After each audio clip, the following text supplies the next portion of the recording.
Halo guys, welcome TK Jenny TK Channel. Kembali lagi dengan saya Yuliania Herahayu.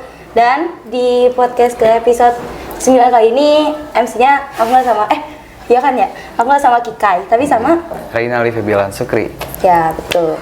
Untuk narasumber kali ini yaitu ada Sensei Ayu. Yeah. Konnichiwa Sensei. Konnichiwa. Nah, Sensei boleh perkenalan dulu nggak? Oke, hajimemashite, watashi wa Ade Wahyu Ilian desu. Ayu tomoshimasu. Ayu Sensei juga boleh. Kebetulan Sensei ini pun wali kelas saya ya dari 12 TKJ 3. Ya, betul sekali. Sensei kabarnya gimana hari ini? Baik? Hai, genki desu, arigato. Ya, Yuliani-san, genki desu ka? Genki desu. Gitu kan sih jawabnya? Iya dong, bener. Oh, bener. Gitu. Ini dasar loh. Aduh.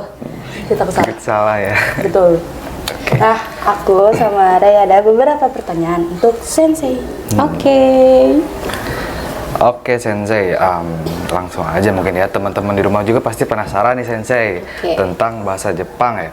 Bagaimana awalnya Sensei bisa bahasa Jepang sih? Boleh di-spill nggak Sensei? Gimana mulainya biar bisa bahasa Jepang aku ya? Sebenarnya sih nggak langsung bisa ya. Jadi sebelumnya itu malah lebih cenderung ke bahasa Inggris sukanya.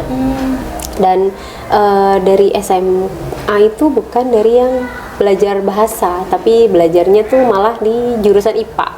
Jadi kerja sih, karena kerja dengan orang Jepang, 3 tahun kerja terus kan, kerja sama dengan orang Jepang. Akhirnya ya udah mulai agak suka, mulai tumbuh dengan itu. Akhirnya ya sudah deh, ngambil kuliahnya jurusan itu, bisa sedikit-sedikit gitu, karena belajar.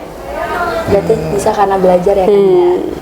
Nah, untuk belajar bahasa Jepang ini bisa dipersingkat nggak Sensei waktunya?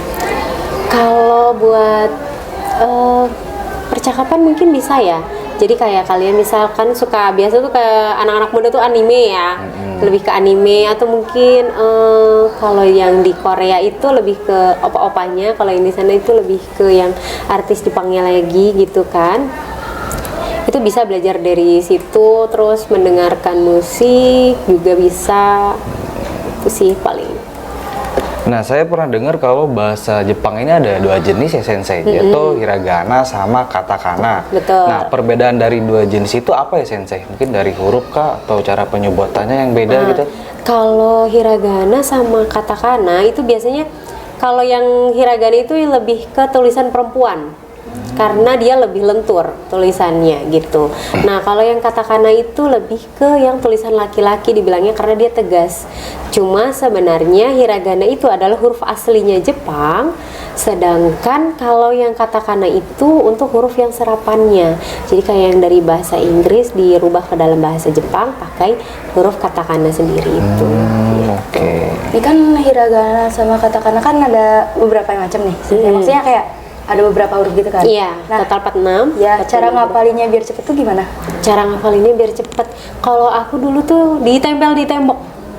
Ya, di setiap tembok kali mau masuk, terus tembok kita mau ngaca, tembok di langit-langit gitu, ditempel semua. Karena kan itu hurufnya beda ya dengan bahasa Indonesia. Kalau Indonesia Latinnya ya udah huruf A ya begitu. Tapi kalau Jepang kan beda, huruf A-nya beda, terus hurufnya dia juga yang konsonannya itu tidak sendirian kan, selalu bawa vokal. Jadi cara ngafalinnya aku dulu gitu. Jadi ditempel di setiap yang dimana ketemunya, ya udah di situ baru bisa hafalin.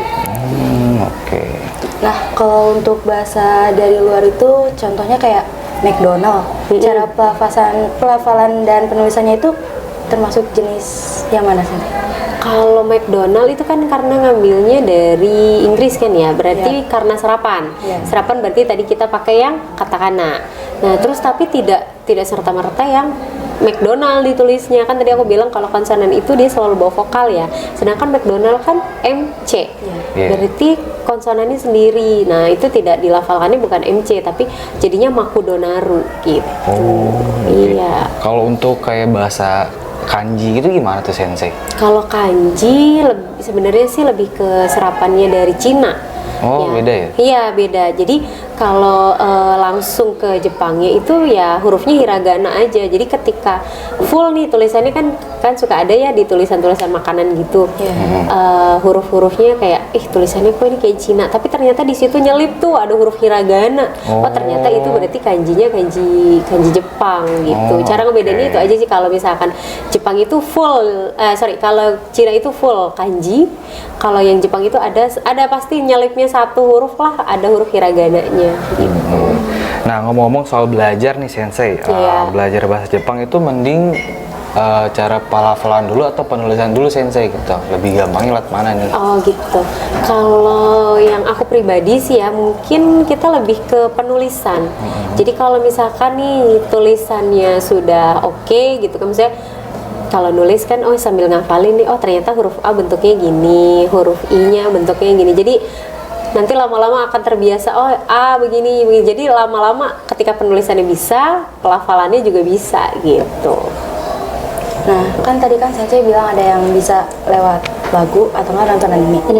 Nah, itu tuh di subtitle animenya itu udah bener pasti artinya itu apa enggak? Iya, udah pasti artinya itu. Karena Jepang itu kan dia menjual ya, secara tidak langsung menjual dari anime itu kan, menjual kebudayaannya dia sama kayak kita kan ya. Jual keluar pasti kan memberikan yang terbaik. Nah itu juga sama, ketika anime itu sudah berani ke luar dari negaranya, dari Jepang itu berarti udah dikasih translatornya itu di bawah. Nah kalau yang bagusnya sih mungkin ngambil langsung dari Jepangnya ya, jadi yang bukan yang bajakan ya, jadi ngambil langsung dari Jepang. Nanti dia tuh di bawahnya tuh subtitlenya dia tulisannya tulisan Jepang. Nah ketika mendengarkan ada tulisannya tuh, ternyata misal Aishiteru, ternyata di situ kan ada kanjinya tuh ya. Aishiteru penulisannya gimana, pelafalannya ternyata Aishiteru. Oh iya Aishiteru, tulisannya gimana sih? Jadi lama-lama mendengarkannya oke, dapat. Terus ngelihat kanjinya seperti apa, penulisannya seperti apa, itu juga dapat gitu. Nah kalau tiba-tiba salah dengar gitu gimana? Salah dengar ya, kayak harusnya apa jadi apa gitu gimana? Itu pasti banyak ya kan ya. Biasanya kalau yang suka anime gitu, itu akan ngulik lagi, ini benar nggak ya tadi dia ngomongnya yang gini, aku dengerin kok yang ini gitu. Nah ternyata di subtitlenya itu tadi, ternyata subtitlenya tulisannya kan misal Aishiteru gitu kan, tapi kok aku tadi dengernya cuma Aiteru ya. Oh ternyata she-nya hilang, oh ternyata aku yang salah dengar gitu. Oke, cukup menarik ya. Bisa lewat lagu, anime gitu. Cuma lebih enak sih mungkin yang awalnya disukai dulu, misal kayak kan nggak mesti anime ya, kayak Doraemon gitu kan. Doraemon juga bisa tuh, kita ambil Doraemon atau Shinchan dulu tuh. Aku biasanya ngambilnya dari kartun-kartun. Nah tapi kartunnya langsung yang ambil dari Jepang gitu, biar ada subtitlenya huruf Jepang langsung. Yang belum didubbing juga ya? Ya gitu, yang belum didubber ya. Kalau udah misalnya dubbing jadi kayaknya sama aja gitu kan. Dengarnya pakai bahasa Indonesia juga? Iya sama aja, yang kayak di hari Minggu, betul. Tapi sebelum itu, kalau boleh tahu Sensei sendiri pernah ke Jepang belum sih? Kalau untuk ke Jepang sendiri sih belum ya. Oh belum. Belum. Jadi kebetulan memang kerja dengan orang Jepang itu, maksudnya selepas SMA kan, selepas SMA itu kerja. Jadi dengan orang Jepang, terus baru kuliah kan. Nah kuliah itu paling ya interaksinya dengan orang Jepang, karena dosen kan, ada beberapa dosenku yang memang native speaker dari sana, dari Jepang langsung gitu. Tapi kalau untuk ke Jepang memang belum berkesempatan ke sana. Oke, tapi ada planning nggak gitu buat ke Jepang? Semoga dimudahkan ya, mohon bantu doanya, semoga bisa main ke sana. Amin. Ya. Nanti jangan lupa ajak aku ya Sensei. Oke, bisa. Ditaruh di bagasi. Kalau pengen ke Jepang nih Sensei, pengennya ke kota mana Sensei? Kalau ke sana, ke Hokkaido-nya aku sih. Penasaran karena memang kan dia datarannya tinggi gitu ya. Terus tapi Kobe juga suka, ke daerah Kobe karena pernah dibuat tempat syuting itu kan, jadi kayaknya tuh suka gitu dengan vibes-nya dia tuh. Ya Jepang kan memang bersih ya, walaupun sampai ke desanya tuh tetap bersih, jadi suka aja mau kemana pun. Cuman kayaknya kalau ke Tokyo untuk urutan kesekian deh. Jadi karena Tokyo itu kan banyak gedung-gedung tinggi, jadi sama aja dengan Jakarta. Bosan kan ya, udah mau kuliah di Jakarta terus pas ke Tokyo, ya memang sih pasti ke Tokyo dulu kan, karena kan kita ke Bandara Narita dulu itu, ke situ sih. Oke. Nah, untuk makanannya sendiri Sensei itu pengen makan apa dari Jepang tuh? Kulinernya ya. Itu street food kayak gitu. Oh, street foodnya apa ya? Kalau itu sih sushi ya. Sushi. Sama yang itu loh, ramen. Tapi yang langsung dari sana yang katanya tuh Naruto-nya beda dengan yang di sini gitu. Naruto-nya beda. Kalau sushi aku mungkin pengen yang ada kayak yang telur mentahnya itu yang warna orange itu. Nah, itu gitu sih. Karena kan beda ya, maksudnya katanya sih kalau chef di sana dengan yang di Indonesia lebih enak lah yang di sana gitu. Cerita dari teman-teman yang sudah di sana. Kalau di sini kan udah disesuaikan sama lidah yang Ya, Indonesia kan. betul. Kalau di sana tuh katanya lebih amis lagi gitu, karena memang benar-benar mentah kan yang susinya itu. Cocok dengan lidah orang sana ya. Iya, betul. Disesuaikan. Mm-mm. Nih, aku kan sering nonton YouTuber Indonesia ya Sensei ya, tentang konten Jepang gitulah. Nah, kelihatannya tuh orang Jepang tuh serius gitu kan hidupnya. Betul. Kenyataannya kayak gitu nggak Sensei? Kenyataannya iya begitu. Jadi memang tujuan hidupnya tuh jelas gitu. Jadi dia tuh mau apa bagaimananya tuh jelas banget ya. Terus kalau yang di kita tuh udahlah, kalau misalkan emang nggak bisa ya udahlah, aku udah nggak bisa, udah stop aja, nyerah ya gitu. Kalau di sana nggak, kalau ya udah yang belum mentok banget dia tuh ya masih akan dicoba terus gitu. Kecuali yang udah benar-benar mentok, nah itu baru gitu. Dia tidak, ya sudah. Dan jeleknya sih ya, menurutku Jepang itu mungkin kalau di kita ketika kita tidak bisa, kita masih punya Tuhan kan ya, gitu. Nah, kita bersandarnya pada Tuhan. Jadi tidak bolehlah menyerah gitu kata Tuhan. Tapi kalau kata mereka, karena mereka menganut yang berbeda dengan kita, jadi ya udah, kalau misalkan udah nggak bisa, ya udahlah, kita bilangnya apa ya, kita bilangnya Buddha. Tuh ya udah, nanti kan akan kembali lagi di kehidupan yang baru, diulangi lagi tuh masa-masa hidupnya ya bahasanya.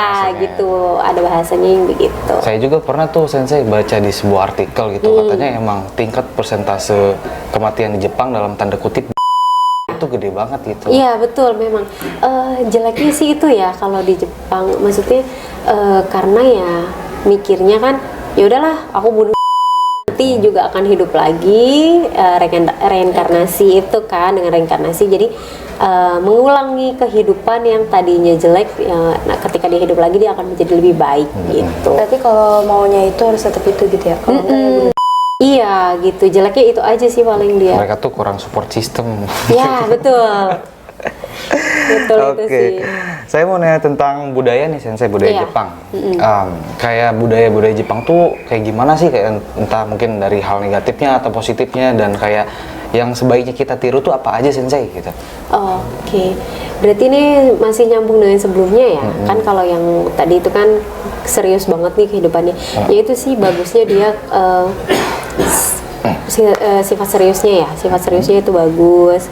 Terus sebenarnya sih nggak gampang nyerah juga ya, karena ketika udah tekun sesuatu ya udah dia nerus. Cuman jeleknya dia udah mentok, kalau kita masih berserah sama Tuhan, kalau dia sudah enggak gitu. Kalau mentok ya udah, lebih baik saya gitu. Namanya di Gitu sana aja sih, nggak Jen. ada kayak tempat buat refreshing gitu, Sensei, healing gitu. Iya, nah itu sih mungkin pikirannya nggak kayak gitu ya. Misalnya kalau kita udah stres banget, udahlah lepasin aja dulu, kita healing kemana gitu, terus nanti kita akan kembali lagi fresh gitu kan ya. Iya. Kalau di sana sih enggak, jadi mikirnya mungkin udahlah, udah nggak bisa nih, udah nggak bisa diperbaiki gitu ya. Misal kayak kaca udah pecah, udah nggak bisa diperbaiki gitu kan, ya udahlah, udah dibuang aja. Jadi udah lebih baik, misal dia kita buang diri atau mungkin dia reki diri gitu, Ada di bisa sebuah busuk, itu ya. apa, hutan Aokigahara kalau Ya saya tahu. betul, Itu cukup terkenal juga tuh Nah, Sensei. itu buat bener, entah dia gantung diri,